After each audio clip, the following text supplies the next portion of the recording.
कि जो ज्ञान परमात्मा स्वयं आकर बताता है वो है मूल ज्ञान, तत्व ज्ञान। और उसको ना समझकर ये 88,000 ऋषि कहते शेष 88 ही ना गए और 2400 पर चौखे। 88,000 ऋषि माने जाते हैं सनातन धर्म के अनुसार, और 24 अवतार माने जाते हैं। 25वां अभी आना शेष है। तो ये बता रहे हैं कि आप बात करते हो अपनी इन साधनाओं को से पार होने की, वो 88,000 ऋषि नहीं पहुंचे और ये 24 अवतार भी उस स्थान को प्राप्त नहीं कर सके। और 33 करोड़ देवता माने जाते हैं। कहते हैं 33 पर तलब है, कोई बकरा कोई बोक है। सुर नर मुनि जन 33 करोड़ी, बंदे सभी नरंजन डोरी। ये 33 करोड़ देवता ये सब काल की डोर से बंधे हुए हैं, इनको यथार्थ ज्ञान नहीं। अपने आत्मा अब यहाँ एक बहुत बड़ी शंका पैदा हो जाती है भक्त को कि 88,000 ऋषि ऐसे महापुरुष कहलाते हैं और वो भी पार नहीं हुए। पुण्यात्माओं, ये कहने से नहीं प्रमाणों से सिद्ध होगा कि न तो ब्रह्मा विष्णु महेश को ज्ञान था और ऋषियों को तो होगा कहाँ, क्योंकि ब्रह्मा जी से ही ज्ञान प्राप्त है इनको। अब एक शब्द दास ने परमात्मा की अमर वाणी से, गरीबदास जी की वाणी से बोला है कि शेष 88 नहीं गए और 2400 पर चौक, 3300 पर तलब है, कोई बकरा कोई बोक। यानी 33 करोड़ देवता, 88,000 ऋषि, 24 अवतार जो अभी तक आ चुके हैं, ये मोक्ष प्राप्ति नहीं कर सके।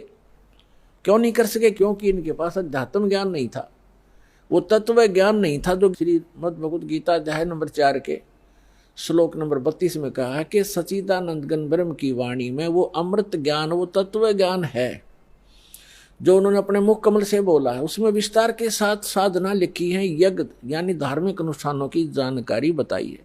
उसको जानने के बाद मोक्ष प्राप्ति होगी। चौथे अध्याय के 34वें श्लोक में गीता ज्ञानदाता कहता है कि अर्जुन,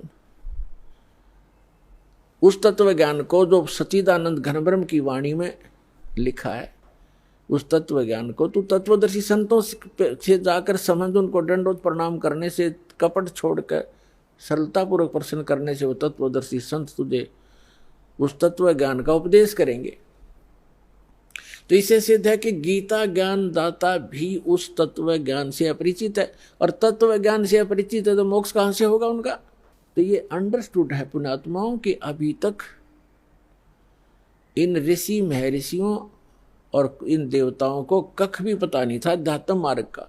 केवल डरे डोते रहे, सिद्धियां प्राप्त कर लेते, आकाश में उड़ जाने की, पृथ्वी के ऊपर चलने की, सागर को पी जाने की। ये तो अपना जीवन नाश करने के एक चमत्कार हैं, और मोक्ष प्राप्ति के लिए वो मंत्र जो उसका आधार है वो इनको प्राप्त नहीं हुआ। अब इसका प्रमाण देखते हैं।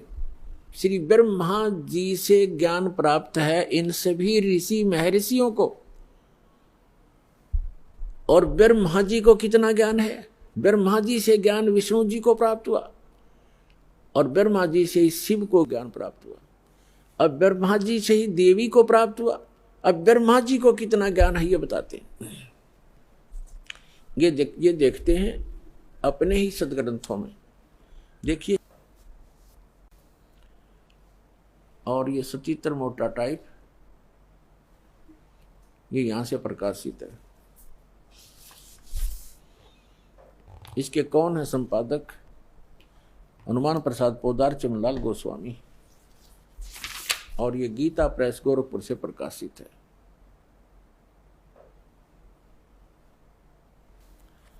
इसके आपको दिखाते हैं 28-29 पृष्ठ पे। ये है पहला स्कंद, संक्षिप्त देवी भागवत देवी पुराण, और 28 पृष्ठ पे यहाँ Vyas ji, writer of the all Purana and Veda, Narad ji ने कहा, महाभाग व्यास जी, तुम इस विषय में जो पूछ रहे हो ठीक यही प्रश्न मेरे पिताजी ने भगवान श्री हरि से किया था। देवादिदेव भगवान जगत के स्वामी हैं। लक्ष्मी जी उनकी सेवा में उपस्थित रहती हैं। दिव्य कौस्तुभ मणि उनकी शोभा बढ़ाती है। वे शंख चक्र गदा लिए रहते हैं, पीतांबर धारण करते हैं, 4 भुजाएं हैं। वक्ष स्थल पर श्री वत्स का चिन्ह चमकता रहता है। वे चराचर जगत के आश्रय दाता है, जगत गुरु एवं देवताओं के भी देवता हैं। ऐसे जगत प्रभु भगवान श्री हरि यानी विष्णु जी महान तप कर रहे थे, उनकी समाधि लगी थी। यह देखकर मेरे पिता ब्रह्मा जी को बड़ा आश्चर्य हुआ। अतः उन्होंने उनसे जानने की इच्छा प्रकट की। ब्रह्मा जी ने पूछा, प्रभु आप देवताओं के अध्यक्ष, जगत के स्वामी, भूत भविष्य एवं वर्तमान के सभी जीवों के एकमात्र शासक हैं। भगवान फिर आप क्यों तपस्या कर रहे हैं और किस देवता के आराधना में ध्यान मगन है? मुझे असीम आश्चर्य तो ये हो रहा कि आप देवेश्वर एवं सारे संसार के शासक होते हुए भी समाधि लगाए बैठे हैं। ब्रह्मा जी के विनीत वचन सुनकर भगवान श्री हरि उनसे कहने लगे, भगवान ब्रह्मन सावधान होकर सुनो, मैं अपने मन का विचार व्यक्त करता हूं। देवता, दानव और मानव सब यही जानते हैं कि तुम सृष्टि करते हो, मैं पालन करता हूं और संकर संहार क्या करते हैं। किंतु फिर भी वेद के पारगामी पुरुष अपनी युक्ति से यह सिद्ध करते हैं कि रचने, पालने और संहार करने की यह योग्यता जो हमें मिली है, इसकी अधिष्ठात्री शक्ति देवी है। वे कहते हैं कि संसार की सृष्टि करने के लिए तुम में राजसी शक्ति का संचार हुआ है, मुझे सात्विक शक्ति मिली है और रुद्र में तामसी शक्ति का आविर्भाव हुआ है। उस शक्ति के अभाव से तुम इस संसार की सृष्टि नहीं कर सकते, मैं पालन करने में सफल नहीं हो सकता और रुद्र से भी संहार कार्य होना भी संभव नहीं। ब्रह्मा जी हम सभी उस शक्ति के सहारे ही अपने कार्य में सदा सफल होते आए हैं। सुवर्त प्रत्यक्ष और परोक्ष दोनों उदाहरण में तुमको तुम्हारे सामने रखता हूँ, सुनो। यह निश्चित है कि उस शक्ति के अधीन होकर ही मैं शेष नाग की सैया पर सोता हूँ और सृष्टि करने का अवसर आते ही जाग जाता हूँ। मैं सदा तप करने में लगा रहता हूँ। उस शक्ति के शासन से कभी मुक्त नहीं रह सकता। कभी अवसर मिला तो लक्ष्मी के साथ सुखपूर्वक समय बिताने का सौभाग्य प्राप्त होता है। मैं कभी तो दानों के साथ युद्ध करता हूँ।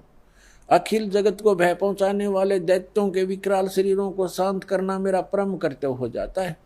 फिर यहाँ बताया है, मुझे सब प्रकार से शक्ति के यानी दुर्गा के अधीन होकर रहना पड़ता है। उन्हीं भगवती शक्ति का यानी दुर्गा जी का मैं निरंतर ध्यान किया करता हूँ। मैं उसी की भक्ति करता हूँ, साधना करता हूँ। ब्रह्मा जी, मेरी जानकारी में, मेरे स्पिरिचुअल नॉलेज में इन भगवती शक्ति से यानी दुर्गा जी से बढ़कर दूसरा कोई देवता नहीं, भगवान नहीं। अपने आत्मा श्री ब्रह्मा जी, श्री विष्णु जी, नारद और व्यास जी के ज्ञान के सतर का अपना पता लग गया कि ब्रह्मा जी तो श्री विष्णु जी को सर्वेश्वर, सब जगत का रचनहार, सबका पालनहार बता रहा है और विष्णु जी कह रहे हैं मैं तो दुर्गा से ऊपर कोई भगवान नहीं मानता, दुर्गा ही सब कुछ है और मैं उससे ऊपर किसी भगवान से, किसी देव से परिचित नहीं हूँ, उससे ऊपर कोई शक्ति ही नहीं है। आ गया सत्र श्री विष्णु जी के ज्ञान का और इन्हीं से ज्ञान प्राप्त है श्री शंकर जी को। अपने आत्मा श्री देवी जी कैसा ज्ञान रखती हैं, उनसे उनके पास ले चलते हैं आपको। ये देखिएगा 562 पृष्ठ पर 7वां स्कंद, इसी पवित्र पुराण का 7वां स्कंद, संक्षिप्त देवी भागवत 562 पृष्ठ पे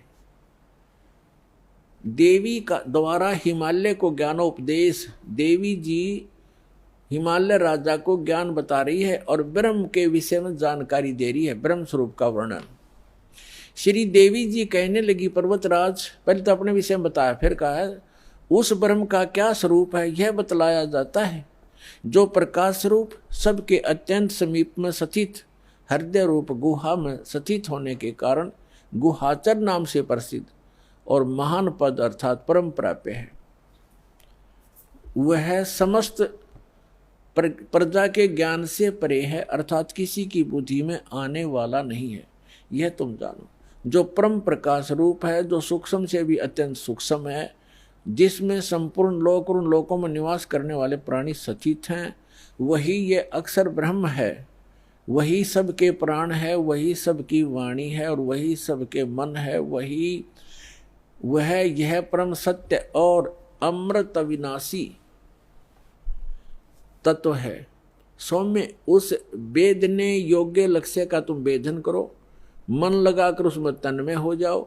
सौम्य उपनिषद में कथित महान अस्त्र रूप धनुष लेकर उस पर उपासना द्वारा तीक्ष्ण किया हुआ बाण संधान करो और फिर भावनागुप्त चित्त के द्वारा उस बाण को खींचकर उस अक्षर रूप ब्रह्म को ही लक्ष्य बनाकर वेदन करो। प्रणव यानी ओम तो धनुष है, जीवात्मा बाण है और ब्रह्म को उसका लक्ष्य कहा जाता है। अब देवी जी क्या कह रही है? श्री देवी कह रही है कि सब एक ओम नाम का जाप करो, ब्रह्म पाने का उद्देश्य रखो, दैट्स ऑल। जीवात्मा तो साधना करे और ओम का जाप करे, ब्रह्म प्राप्ति का उद्देश्य रखे। आगे देखो स्पष्ट किया है, लक्ष्य कहा जाता है। उस एकमात्र परमात्मा को ही जाने, यानी ब्रह्म की ही भक्ति करें। देवी जी कह रही है, दूसरी सब बातों को छोड़ दे। दुर्गा जी, देवी जी अपनी साधना को भी करने से मना कर रही है, केवल ब्रह्म की पूजा करो। और विष्णु जी कह रहे हैं कि मैं देवी जी दुर्गा से ऊपर कोई शक्ति नहीं मानता, कोई भगवान नहीं है, मुझे ज्ञान ही नहीं है। तो ये पार खाक होंगे जिनको हम एक समर्थ शक्ति और भगवान मान के पूजा करते थे, वो खुद कहते हैं मैं भगवान, वो दुर्गा से ऊपर को भगवान नहीं जानता, इससे ऊपर कोई शक्ति नहीं। और दुर्गा कह रही है कि ब्रह्म की पूजा करो और सब बातें छोड़ दो, मेरी पूजा भी छोड़ दो। तो क्या ज्ञान था विष्णु जी को और क्या ज्ञान था ब्रह्मा जी को? और शंकर जी भी उन्हीं से ज्ञान प्राप्त है। तो इनसे पता चलेगा, जो दास शब्द बोल रहा है और इस परमात्मा ने अपनी वाणी में लिखा है कि 88 नहीं गए और 2400 पर चौक और 3300 पर तलब है, कोई बकरा कोई बोक। सुर नर मुनिजन 33 करोड़ी सुर देवता, और ये 33 करोड़ मुनिजन सब 33 करोड़ देवता ये काल के बंधे हुए हैं, इनको ऊपर का ज्ञान नहीं है। यही इसी की सत्य असत साधना जो इनके सत्र की उसको कर करके अपना जीवन यही व्यतीत कर रहे हैं। अब दुर्गा जी क्या बता रही है? उस एकमात्र परमात्मा को ही जाने, दूसरी सब बातों को छोड़ दे, यही अमृत रूप परमात्मा के पास पहुंचाने वाला पुल है। संसार समुद्र से पार होकर अमृत स्वरूप परमात्मा को प्राप्त कराने का यही सुलभ साधन है। जिस प्रकार रथ यहाँ आते हैं, इस आत्मा का ओम के जप के साथ ध्यान करो ब्रह्म का, और इससे अज्ञान में अंधकार से सर्वथा परे और संसार समुद्र से उस पार जो ब्रह्म है उसको पा जाओगे। ओम का जाप करो, ब्रह्म पाने का उद्देश्य रखो, उस ब्रह्म को पा जाओगे, तुम्हारा कल्याण हो। और वो कहाँ रहता है ब्रह्म? यह सबका आत्मा ब्रह्म लोक रूप दिव्य आकाश में स्थित है। अब देवी ने, दुर्गा जी ने ये स्पष्ट कर दिया है कि मेरी भक्ति भी छोड़ दो, केवल एक ब्रह्म की पूजा करो। और वो ब्रह्म ओम नाम जाप, उसका नथिंग एल्स। और वो कहाँ रहता है? ब्रह्मलोक में। बस देवी जी ने जो साधना बताई है वो अपने से भी अन्य भगवान बताया है ब्रह्म, उसका केवल एक ओम मंत्र बताया है।